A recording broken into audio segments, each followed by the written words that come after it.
Hello everybody, welcome to Sub Ingredient Night, first one on YouTube. Today I'm going to be making tuna chili and pear crisp. Interesting. Alright, let's go ahead and get started on this. In a large pot, I'm going to be adding some olive oil, about 1.5 tablespoons of olive oil, and heat that over medium heat until it starts just, a little smoking. That's when you know your olive oil is heating up like that. You're going to want to add either a small or a medium yellow onion, nice and chopped. I tend to go with the smaller amount of onions just because Jesse's not really a big onion fan. And you're going to want to cook that until your onions are translucent and browned. Sorry about all the fogging. So this next step, you're supposed to add a red bell pepper, but since it's kind of crazy time right now, I had these sweet red peppers, so I went ahead and chopped those up and added that to my chili. Cook those until it's softened, about 2 to 4 minutes. Alright, so let's add our canned stuff. We got diced tomatoes. I don't remember what kind that is. I peeled the sticker off. Black beans, light red kidney beans, some albacore tuna. Don't worry about the 2 different cans. Let me give this a good stir so it doesn't burn to the bottom of the pan. It's not going to be that big of an issue. I'm adding tomatoes to this, so that'll help deglaze the bottom of this. So there's going to be steam. I went ahead and washed my black beans and kidney beans. You can wash those together. There's not going to be an issue with that. Add your tuna. Just try not to add the can, second can of tuna. Get it out with your finger if you need. Gross. So this is my chicken broth. Don't worry about the ice cubes. I freeze my chicken broth whenever I'm not using all of it. I need some garlic powder, some chili powder, some paprika. I'll put actual ingredient listings somewhere. And then I did turbinado sugar. You can add maple syrup, regular sugar, whatever you want. And then give that a good stir. And then add however much salt you want. I did maybe about 1/4 teaspoon. Each of these spoons is about 1/8 of a teaspoon. And then give that a good stir until it is brought up to a simmer.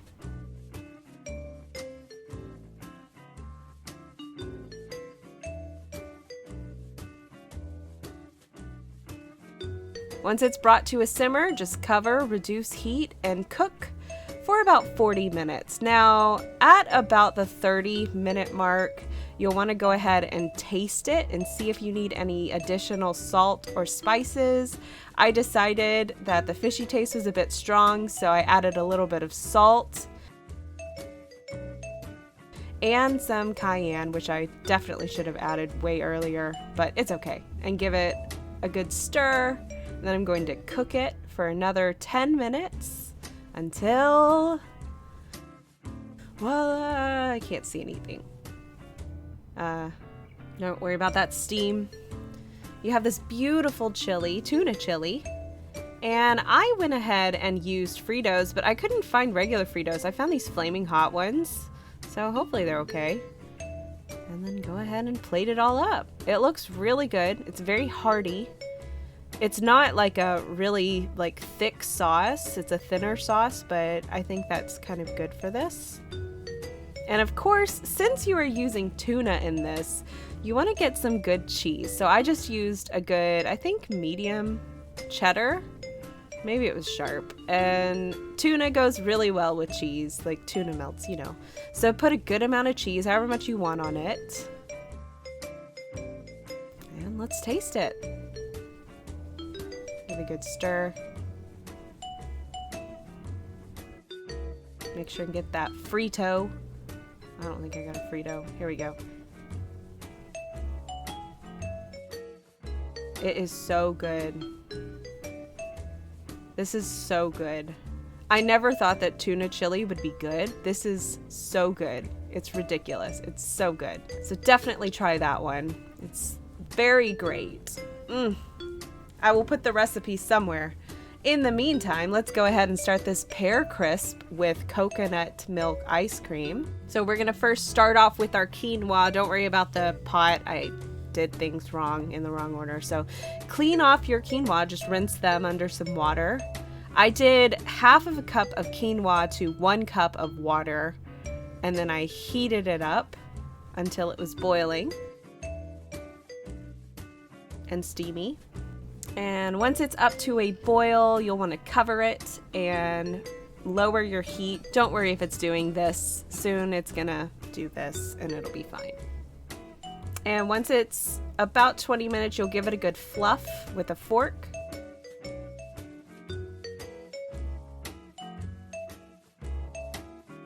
Then you're gonna take it off the heat and let it sit for about 2-ish minutes.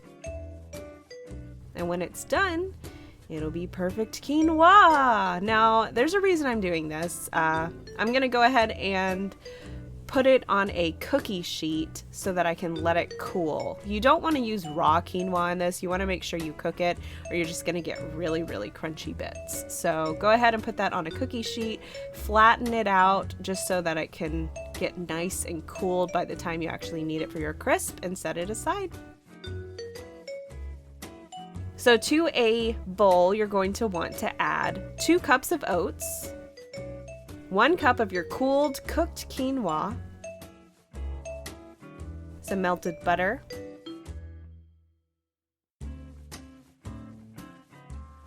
maple syrup,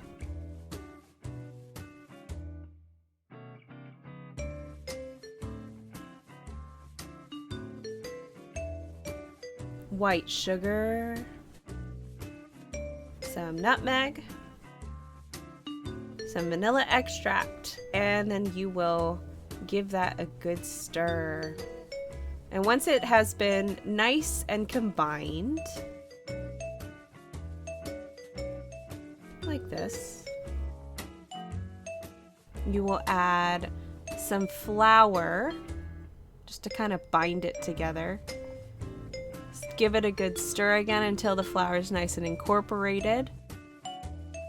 And then you will add 2 teaspoons of cinnamon, and then of course stir and incorporate that evenly.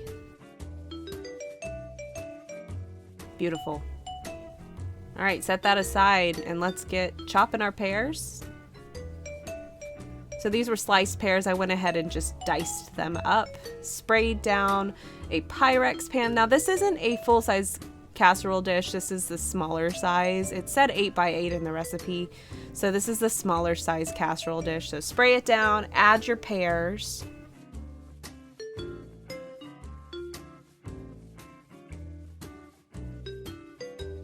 And you're gonna drizzle it with more melted butter.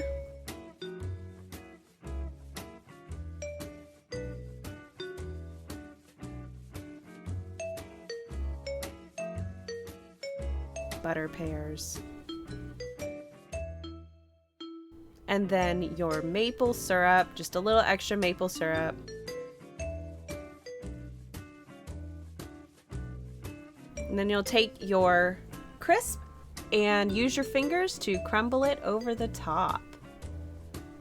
I find using fingers is definitely better with this because you can kind of control where everything's going, and it just looks pretty.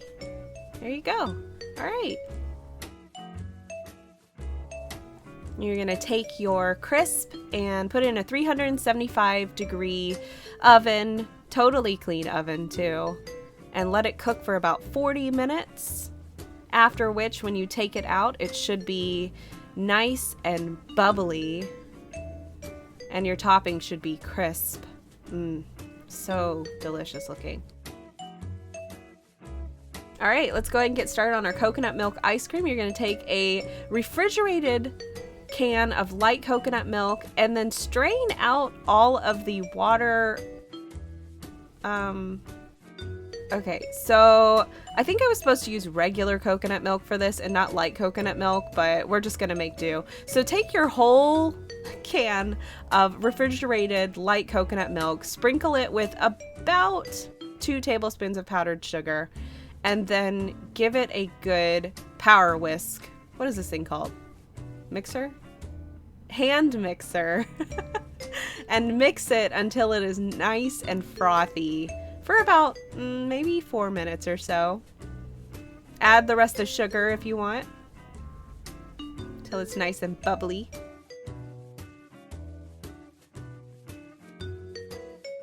And after you do that, you will take some vanilla extract and give it a good stir. Don't stir too hard. You want your bubbles to still be there. You want it to be frothy.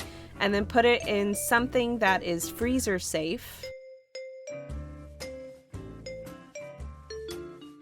And then cover it with a piece of aluminum foil.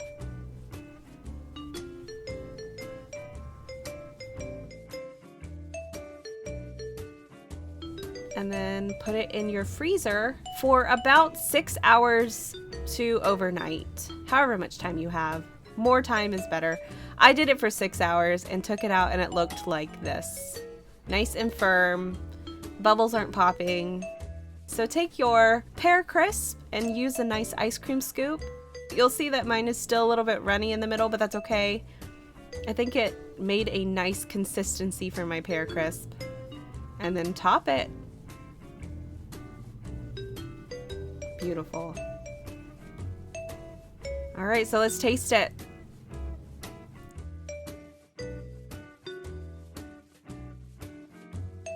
The ice cream was surprisingly good. The Pear Crisp didn't have as much flavor as I thought it was going to. I think because it was canned pears, they didn't give as much flavor, but it's okay. Next time I'll probably add a little bit of lemon juice or something. Thank you so much for watching. I hope you enjoyed it. And thank you to my subs for suggesting the ingredients. Today's ingredients were canned tuna from Xeyark, canned sliced pears from Nicktabick, light coconut milk from Stooliej, red kidney beans from Erasmus, and quinoa from miamisweetie. You guys are great. Thank you guys so much for being my subscribers on Twitch, and I hope you enjoyed the video. Thanks for watching.